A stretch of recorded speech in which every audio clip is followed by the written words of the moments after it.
മിശിഹായിൽ പ്രിയ സഹോദരി സഹോദരന്മാരെ, ഷെൻഷാടുദൂതിലേക്ക് സ്വാഗതം. ഈശോ ഇന്ന് പ്രാർത്ഥനയുടെ ശക്തിയെക്കുറിച്ചാണ് നമ്മോട് സംസാരിക്കുന്നത്.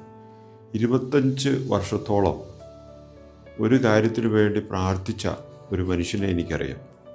ആളുകൾ എല്ലാവരും അദ്ദേഹത്തെ പഴിചാരി, എല്ലാവരും ദൂഷ്യം പറഞ്ഞു. അദ്ദേഹം ഇങ്ങനെ പ്രാർത്ഥിച്ചുകൊണ്ടിരുന്നിട്ട് ഒരു കാര്യവുമില്ല. അദ്ദേഹം ജോലി ചെയ്യുന്ന സ്ഥലത്ത് അദ്ദേഹത്തിന് ശമ്പളം കിട്ടുന്നില്ലായിരുന്നു.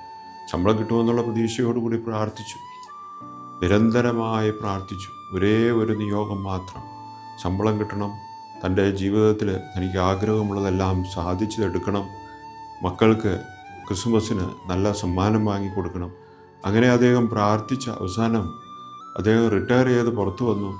അദ്ദേഹത്തിന് റിട്ടയർ ചെയ്തതിന് ശേഷം 5 വർഷം കഴിഞ്ഞപ്പോൾ മൊത്തമായിട്ട് 26 ലക്ഷം രൂപ അങ്ങനെ സമ്മാനമായിട്ട്, അല്ലെങ്കിൽ അദ്ദേഹത്തിൻ്റെ ശമ്പളമായിട്ട് കിട്ടുകയുണ്ട്. അദ്ദേഹം ആ നാട്ടുകാരോടും ആ വീട്ടുകാരോടും പറയുന്ന കാര്യം, നിരന്തരമായി ഇടതടവില്ലാതെ പ്രാർത്ഥിച്ചാൽ കർത്താവ് അതിന് തക്ക സമയത്ത് നമുക്ക് പ്രതിഫലം നൽകും. വർഷങ്ങളോളം കാത്തിരുന്ന അബ്രാഹത്തെ പോലെ, പ്രാർത്ഥനയിൽ നിരന്തരമായി പ്രാർത്ഥിച്ചുകൊണ്ടിരുന്ന ആ വ്യക്തിയെപ്പോലെ നമുക്കും നിരന്തരമായി പ്രാർത്ഥിക്കുവാനും പ്രാർത്ഥനയിലൂടെ ശക്തി പ്രാപിക്കുവാനും പരിശ്രമിക്കാം. സാധുവരനാഥ നമ്മെ അനുഗ്രഹിക്കട്ടെ.